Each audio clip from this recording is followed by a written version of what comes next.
आज हम श्री जपजी साहिब जी की 5वीं पौड़ी को समझने की कोशिश करेंगे। चौथी पौड़ी में हमने समझा कि अमृत वेले उठकर नाम जपने से मोक्ष का द्वार प्राप्त होता है।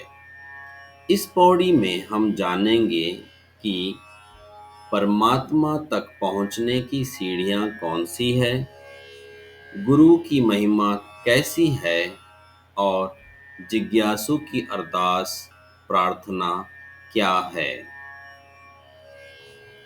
थापिया ना जाय कीता ना होय, थापिया स्थापन न जाय ना किया जा सके, कीता बनाया ना होए न जा सके। परमात्मा कोई व्यक्ति या वस्तु नहीं है कि हम उसे स्थापित कर सकें और ना ही उसे बनाया जा सकता है। अगर कोई ये कहे कि हमने परमात्मा की स्थापना की है तो फिर परमात्मा छोटा और वह मनुष्य परमात्मा से बड़ा हो जाएगा। पर परमात्मा तो खुद बेअंत खंडों ब्रह्मांडों को बनाने वाला है। इसीलिए परमात्मा को ना कोई स्थापित कर सकता है और ना ही कोई उसे बना सकता है। आपे आप निरंजन सोए, आपे आप अपने आप ही, निरंजन निरंजन कालिक से रहित, सोए वो परमात्मा। अगर परमात्मा की स्थापना नहीं की जा सकती है तो फिर परमात्मा को किसने बनाया?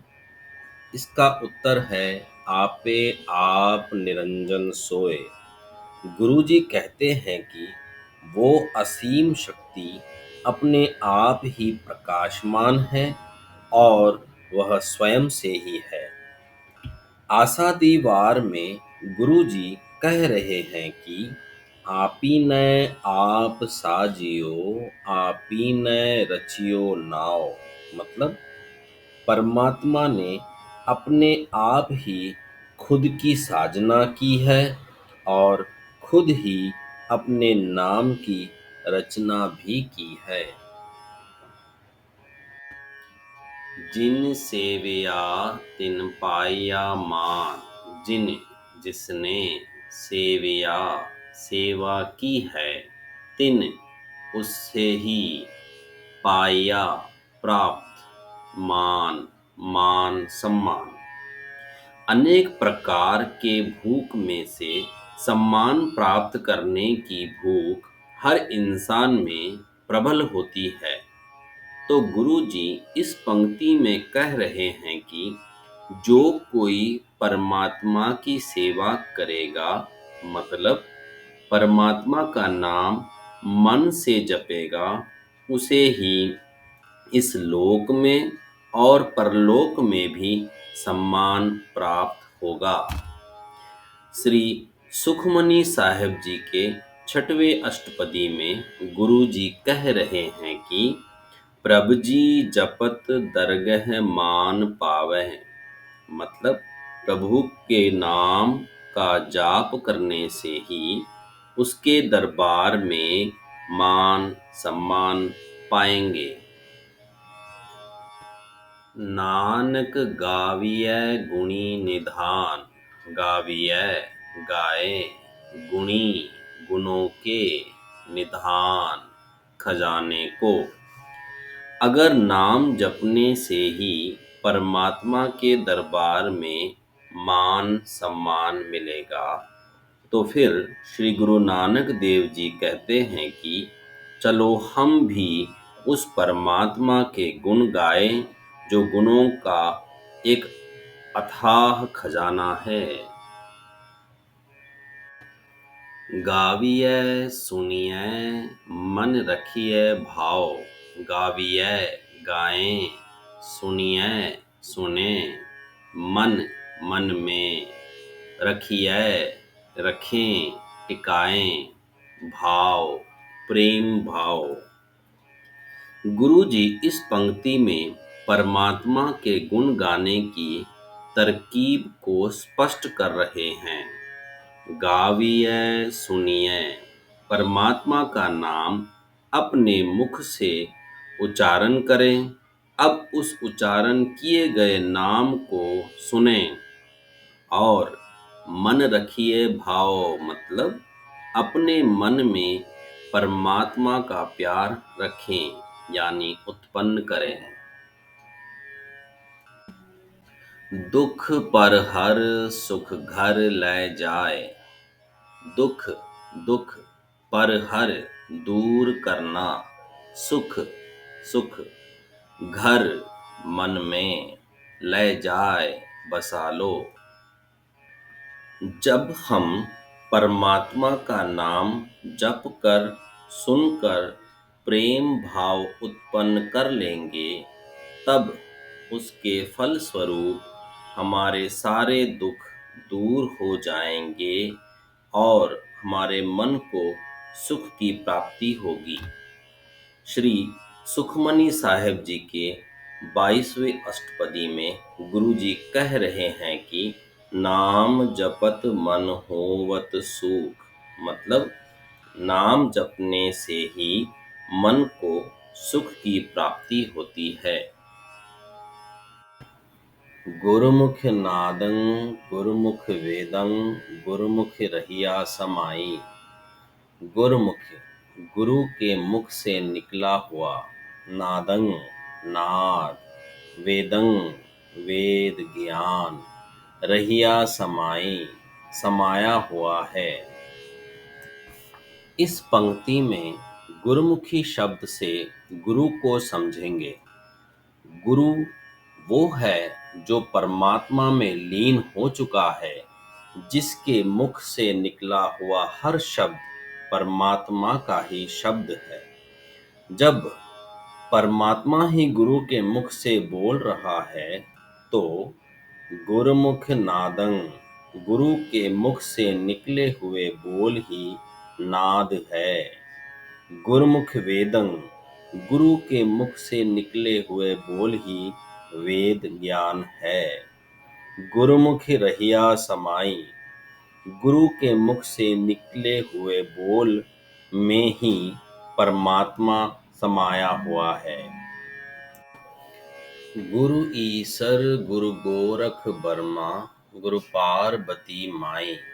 गुरु गुरु ही ईसर शिव जी है, गोरख विष्णु जी है, बर्मा ब्रह्मा जी है, पार्वती माई पार्वती जी और लक्ष्मी जी है। इस पंक्ति में परमात्मा में लीन हो चुके गुरु के बारे में बात हो रही है। ऐसा गुरु ही शिव, विष्णु, ब्रह्मा, पार्वती एवं लक्ष्मी जी जैसे देवताओं के समान होता है। श्री गुरु ग्रंथ साहिब जी के अंग 864 में गुरु जी कह रहे हैं कि गुरु परमेश्वर एको जान, मतलब गुरु और परमेश्वर को एक रूप समझो और एक रूप जानो। जे हौ जाना आखा नाही, कहना कथन ना जाई। जे हौ अगर मैंने जाना जान भी लिया, आखा नाही नहीं बताना है, कहना कथन कथन करना न जाए नहीं हो सकेगा।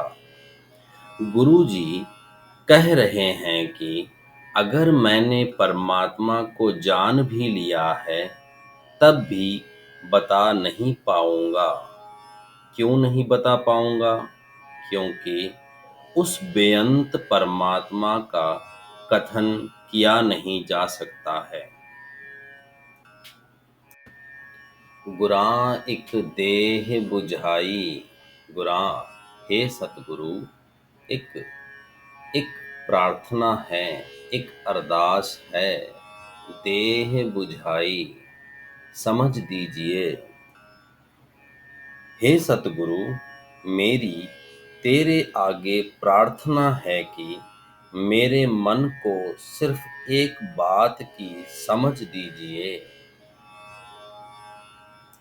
सबना जिया का एक दाता, सो मैं विसर ना जाई।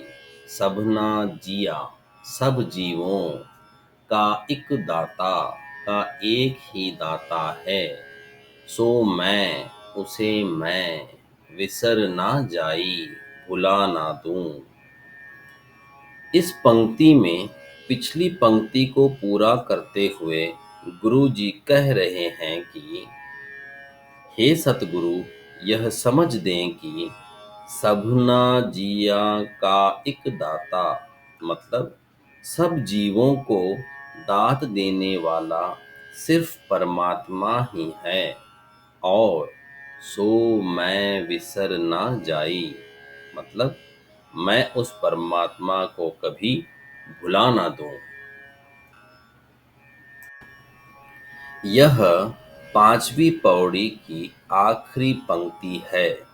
इस पौड़ी में हमने समझा कि हमें परमात्मा का नाम जपना है और उस जपे हुए नाम को सुनकर प्रेम भाव पैदा करना है। हमने यह भी समझा कि गुरु और परमात्मा एक ही है। आप सब से हाथ जोड़कर बेनती है कि जब भी आप श्री जपजी साहिब जी का पाठ करें, तब हर शब्द और पंक्ति का अर्थ समझते हुए करें। वाहिगुरु जी का खालसा, वाहिगुरु जी की फतेह।